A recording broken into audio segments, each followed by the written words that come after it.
Dear students, in today's session, we are going to see what is a lens and its types. Okay, come, let us see. What is a lens?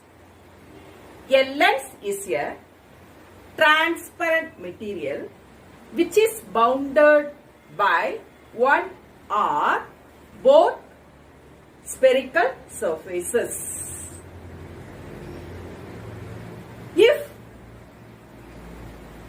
both spherical surfaces are bulging outwards, that lens is called convex lens.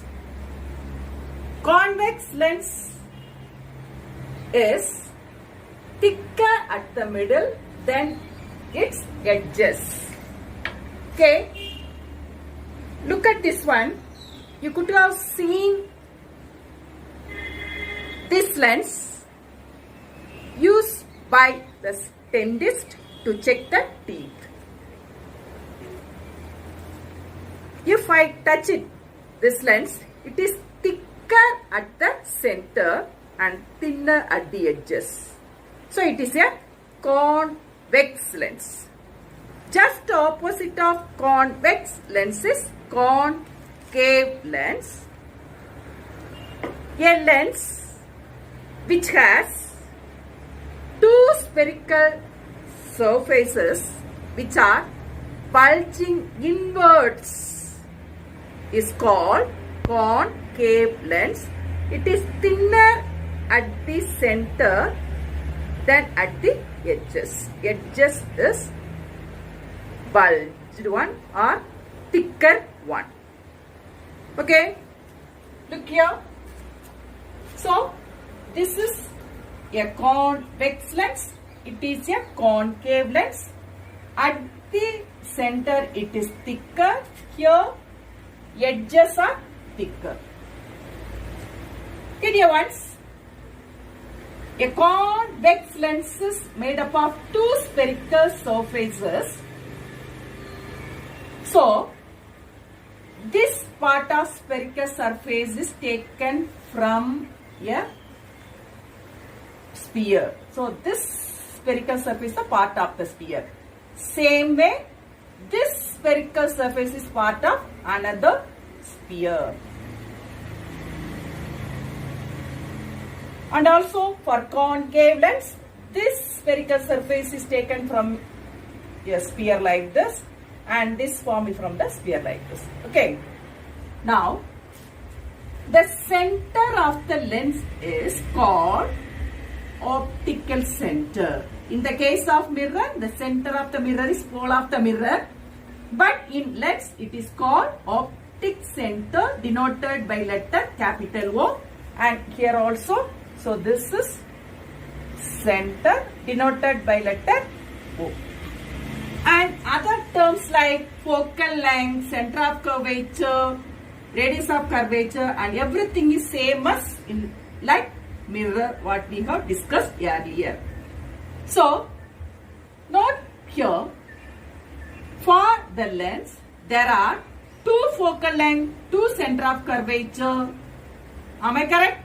Is it? For this part, actually, suppose the imaginary light passing through the center of the lens is called principal axis, and here also it is the principal axis. For this surface, F is here and center of curvature is here. But in the case of lens, instead of writing C, it is denoted as 2F1. Why? The reason you know, because center of the distance between center of the lens to the center of the sphere is called the radius of curvature. So it is just double of the focal length. So it is denoted by letter 2F1. And for this case, here F1, F and 2F, and it is denoted as F2 and 2F2. And for concave lens, here 1F, 2F1, F2 to F2. Okay. So, in the case of lens, there are two focal lengths and two center of curvature. Okay. The another name of convex lens is converging lens. For example, a ray comes parallel to the principal axis. The condition is after refraction, it has to go through F. For this case, for this spherical surface, F is this side. So, it is emerging through F2. Suppose one more ray, if it comes, after refraction, it emerges through F2. Very important, you have to bring the incident ray up to the center of the lens. Don't stop up to the surface of the first spherical surface. Okay? That is the wrong one. So, convex lens is named as converging lens. Okay, what about concave lens? For example, a ray comes parallel to the principal axis. It has to emerge through F. For this case, F is this side. Am I right? So, it emerges through F1 and this is the refracted ray. So, here the rays are diverging. So, concave lens is named as diverging lens. Now, let us see how can we represent ray in the case of both lenses. We have discussed already later with mirrors. Come, let us see it. Okay, it is a convex lens. It has both focus, both center of curvature. You know it very well.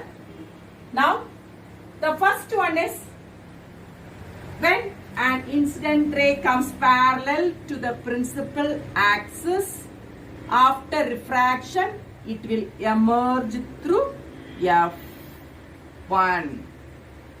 Why? What is the reason? In this case, this is the spherical surface. For this spherical surface, F is that side. Okay. The second one is, if the ray comes through F, after refraction, it emerges parallel to the principal axis. That is the second condition. Third one, if a ray goes through optic center without deviation, it moves on. But in the case of mirror, we have discussed the ray which passes through center of curvature without any deviation, it will reflect back through center of curvature. Here there is a difference. Other two ray is same as in the case of mirror. Okay, now what about in the case of the concave lens? Let us see. Optic center, center of curvature, another focus, another center of curvature.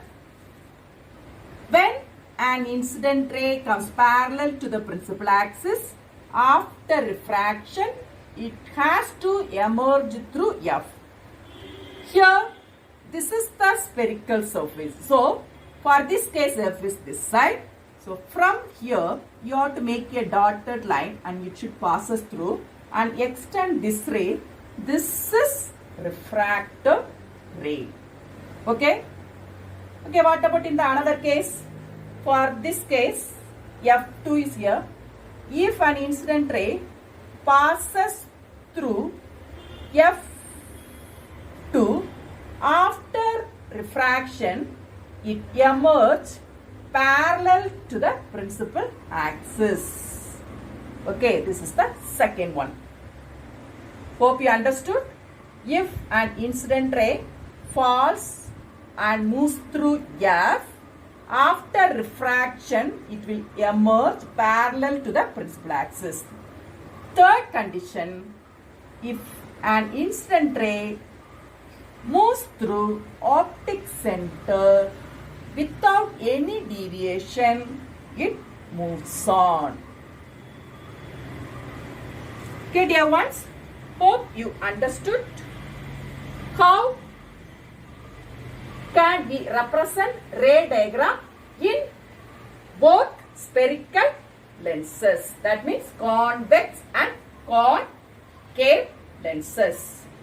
Dear ones, today we have discussed what is a lens and two types of spherical lenses named convex and concave lens, and their terms are same just as mirrors. The one difference is here the center of the lens is named as optic center, there pole of the mirror.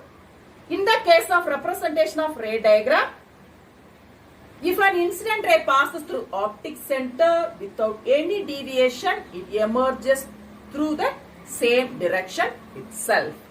Hope you understood.